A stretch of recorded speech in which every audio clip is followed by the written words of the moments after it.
اللہ کے محبوب تشریف فرماتے مسجد نبوی کے کونے میں ایک عربی دیہاتی آ گیا اور پیشاب کرنے لگا۔ صحابہ مارنے کے لیے دوڑے اس کو کہ اس کو جھڑکے۔ آقا کریم نے ان کو بلا لیا، کہا اب بیٹھ گیا تو اس کو کر لینے دو۔ جب اس نے پیشاب کر لیا تو آقا کریم علیہ السلام نے اس کو بلایا، کہا یہ مسجدیں ذکر و فکر کے لیے بنائی گئی ہیں، بول و براز کے لیے نہیں بنائی، اور پھر وہاں پانی بہا دیا گیا۔ تو بعض اوقات ہم جس طرح سے لوگوں کے ساتھ رویہ کر رہے ہوتے ہیں، یہ جو موبائل ہے یہ اس دور کی ضرورت ہے، تو بعض اوقات اس کو بند کر دیں تو کھولنا یاد نہیں رہتا، کھول لیں تو بند کرنا یاد نہیں رہتا، تو بعض اوقات نماز کے اندر اس کی گھنٹی بجنا شروع ہو جاتی ہے۔ جس بیچارے کی گھنٹی بج رہی ہوتی ہے تو بعض اوقات اس کو تیزی سے بند کرنا بھی نہیں آ رہا ہوتا، تو وہ دیر بھی ہو جاتی ہے۔ خیر وقت گزر گیا، اب 4 رکعتی نماز ہے، یہ پہلی رکعت کے اندر حادثہ ہوا، تو 3 پوری رکعتیں ہیں وہ غصے سے بھرے رہتے ہیں کچھ نمازی کہ اب سلام پھیر کے تو ہم اس کی خبر لیں گے، اور پھر سلام پھیر کے حالانکہ 3 رکعتیں گزر گئی ہیں، تم رب سے جڑے ہوئے ہو،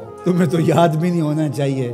ترغیب کی آیتیں بھی آئیں، ترغیب کی آیتیں بھی آئیں، جنت کا تذکرہ بھی آیا، جہنم سے بھی ڈرایا گیا، تلاوت بھی ہوئی، تم سجدے میں بھی گرے اس کے حضور، تم رکوع میں بھی گرے، لیکن یہ نہیں بھولے کہ گھنٹی اس طرف سے بجی تھی۔ اور پھر سلام پھیر کے سب نے ایسے گھور کے دیکھا جیسے کھا جائیں گے۔ اب اس کو دیکھیں اور اس پیشاب کرنے والے کو دیکھیں، اپنا عمل دیکھیں اور رسول اللہ کا عمل دیکھیں ہم کہاں کھڑے ہیں۔ اور اسی لیے تو لوگوں نے بھگا دیا ہے مسجدوں سے لوگوں کو کہ جو مذہبی طبقہ اس کا رویہ کتنا سخت ہے۔ میں نے تو یہ دیکھا ہے کہ ایک چیز ہے جس کا تعلق دین سے اس طرح سے نہیں ہے، طریقہ کار سے ہے، تنظیمی طریقہ ہے، طریقت کا طریقہ ہے، آپ کا تربیتی طریقہ ہے، اور اگر کوئی بندہ اس طریقے کو اختیار نہیں کرتا تو اس کو مسلمان نہیں سمجھتے۔ میں ایک تنظیم کھڑی کر لی ہے اور میں اس کا ایک طریقہ وضع کرتا ہوں، اور اس کے مطابق جو نہیں چلتا تو میں سمجھتا ہوں کہ یہ تو مسلمان نہیں ہے۔ تو کیا ہم نے یہ رویہ اختیار کر لیا اور کیا انداز اختیار کر لیا؟ میں تو سمجھتا ہوں کہ اس وقت سب سے بڑا مسئلہ یہ ہے کہ منبر و محراب کے لوگوں کا بھی فہم دین ناقص ہے۔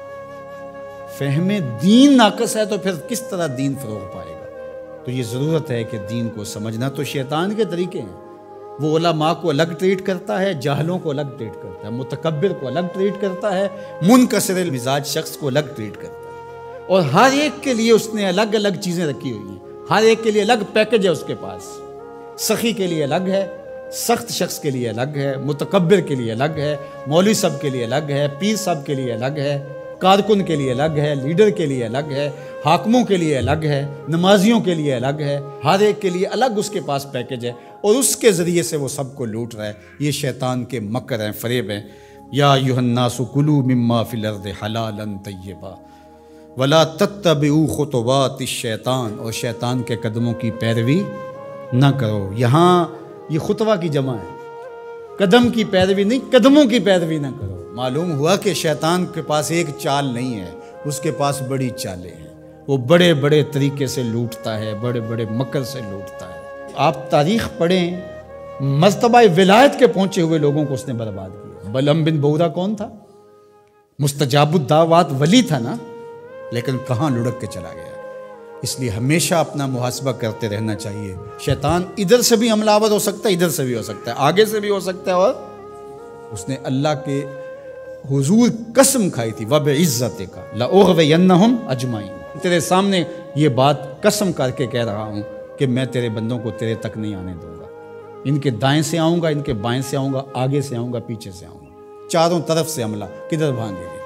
اللہ اکبر۔ ظالم 2 راستے بھول گیا، اوپر والا اور نیچے والا۔